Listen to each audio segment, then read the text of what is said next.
Karena temuan saya dari Desember ke Mei 2018, di 15 kota di mana saya meminta audiens seminar saya untuk mengisi kuesioner, umur berapa ibu-ibu dan bapak memberikan handphone ke tangan anak. Itu rata-rata usia 2-6 tahun. Persentase paling besar. Kenapa?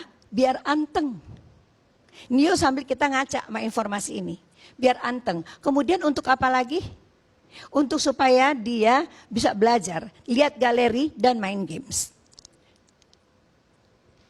Pertengahan tahun lalu, WHO telah mengeluarkan statement bahwa kecanduan games gangguan mental. Tidak ada games yang tidak mengandung pornografi walaupun untuk anak-anak. Tidak bisa saya sebutkan di sini.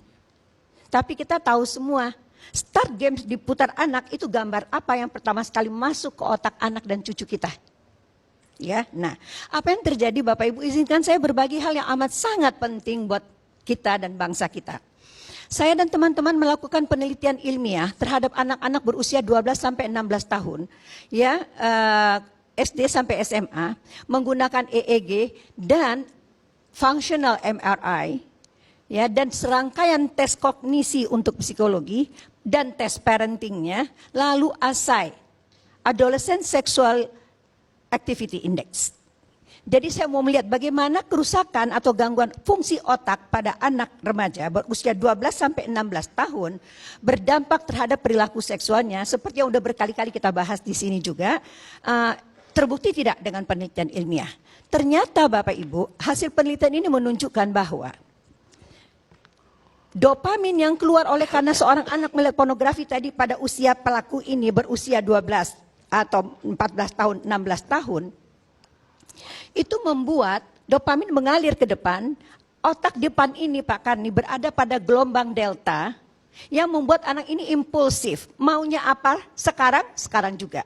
Kemudian sebagian berada pada gelombang gamma, kalau dia maunya sekarang, ya, lagi, dan lagi. Lalu otaknya itu mengalami desensitisasi untuk melihat suatu gambar tertentu, ya, meningkat ke yang lain, meningkat seterusnya. Apa yang terjadi? Mereka acting out. Mereka melakukannya. Kenapa mereka melakukannya? Karena mereka meniru apa yang mereka lihat dan ingin tahu. Apa yang dia ingin tahu? Rasanya. Jadi hasil penelitian saya ini menunjukkan bahwa gelombang-gelombang yang berbeda di bagian depan otak ini Pak Karni dan Bapak Ibu yang saya hormati, sama juga Bapak Ibu nyetir, lihat bencana di depan, mau tekan rem, mobil tetap jalan, tekan rem, mobil tetap jalan. Rem kontrol diri anak-anak kita itu bolong.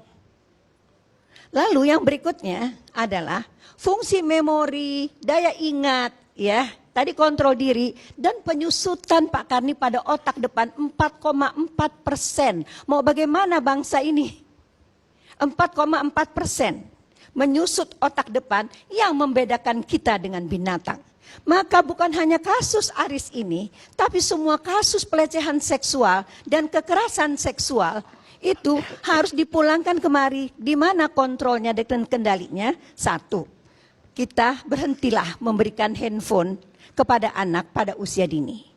Ya, dari segi parentingnya ternyata diperlukan ayah adalah kontrol utama di dalam keluarga. Jadi pulanglah ayah ke rumah ya. Anak ayah manusia dan anak ayah itu anak ayah bukan pekerjaan ayah ya. Pulanglah ibu ke rumah bu, bahwa kehangatan saja di rumah itu tidak bermakna kecuali dengan kontrol. Jadi semua kita mengajar, saya yang salah, angkatan saya yang salah. Saya tidak menyiapkan anak-anak saya generasi milenials ini untuk bisa menjadi orang tua. Saya dulu berharapan mereka ini menjadi saintis, ilmuwan ya, pedagang dan sebagainya, sarjana. Saya tidak mempersiapkan anak-anak saya generasi milenials yang sekarang menjadi orang tua super milenials untuk menjadi menantu orang. Saya, angkatan saya dan di bawah saya lupa menyiapkan anak-anak kami untuk menjadi istri dan suami orang. dan saya dan angkatan di bawah saya lupa menyiapkan anak-anak kami untuk menjadi ibu dan bapaknya orang, tiba-tiba dunia internet begini rupa, gadget begini rupa, kita kalang kabut, ya, kita berikan tadi tanda sayang kepada anak-anak dan cucu-cucu kami nih, ya, gadget pada usia sangat dini dengan konsekuensi penyusutan otak depan 4,4%. Temuan lainnya yang paling penting adalah bahwa ternyata gangguan otak lainnya itu yang terjadi sama dengan narkoba. Narkoba ada badannya. Pornografi, rumah wifi, handphone di tangan, handphone canggih, pulsanya dibayarkan. Games tersedia, penyusutan otak depan 4,4%.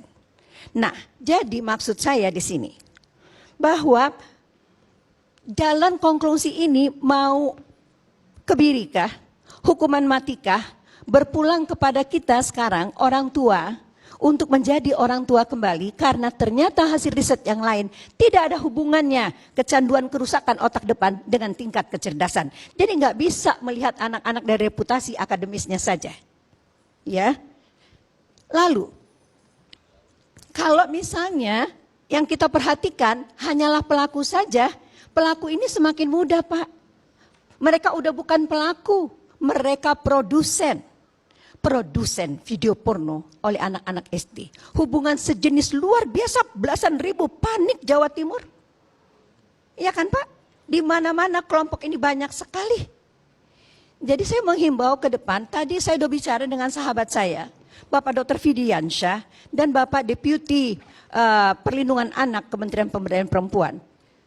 Tadi apa yang disampaikan oleh Dr. Fidi, ini masalahnya baru restorasi terhadap pelaku. Apa kabar dengan korban? Semakin banyak dan semakin mudah. Jadi saya rasa ke depan pemerintah atau dalam hal ini Kementerian Pemberdayaan Perempuan harus punya badan-badan restorasi di seluruh daerah, BKKBN semua, kita semua harus bergerak. Kita menghadapi bencana kerusakan otak, ya, pada bahagian yang membedakan manusia dengan binatang.